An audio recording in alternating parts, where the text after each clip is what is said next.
മദ്യപാനിയായ ഒരു വ്യക്തിക്ക് തന്റെ മകളെ വിവാഹം ചെയ്തു കൊടുക്കുന്നത് സ്വന്തം മകളെ വ്യഭിചാരത്തിന് സൗകര്യപ്പെടുത്തി കൊടുക്കുന്നത് പോലെയാണെന്ന് ചില സ്വഹാബത്തിന്റെ ഭാഷ്യമാണ്. എന്താണ് അങ്ങനെ പറയാനുള്ള കാരണം? വല്ലാത്ത ചോദ്യത്തിന് മറുപടി പറയാം.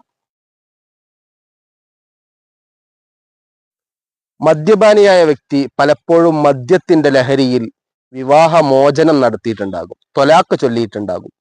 ആ ത്വലാഖ് ചൊല്ലുക എന്ന് പറയുന്നത് യഥാർത്ഥത്തിൽ സ്വഹീഹാണ്. ആ ത്വലാഖോടുകൂടെ വിവാഹമോചിതയായി. എന്നാൽ മദ്യത്തിന്റെ ലഹരി കഴിഞ്ഞാൽ വീണ്ടും അയാൾ തന്റെ ഭാര്യയുമായി ബന്ധപ്പെടും. ഈ ബന്ധപ്പെടുന്നത് യഥാർത്ഥത്തിൽ വ്യഭിചാരമാണ്, ഹറാമാണ്, നിഷിദ്ധമായ ലൈംഗിക ബന്ധമാണ്. അതുകൊണ്ടാണ് മദ്യപാനിയായ വ്യക്തിക്ക് സ്വന്തം മകളെ വിവാഹം ചെയ്തു കൊടുക്കുന്നത് അത് വ്യഭിചാരത്തിന് സൗകര്യപ്പെടുത്തി കൊടുക്കുന്നത് പോലെയാണെന്ന് സ്വഹാബികൾ പറയാനുള്ള കാരണം. റൂഹുൽ ബയാൻ നോക്കിയാൽ ഇത് കാണാവുന്നതാണ്. അടുത്ത ചോദ്യവുമായി വീണ്ടും കാണാം.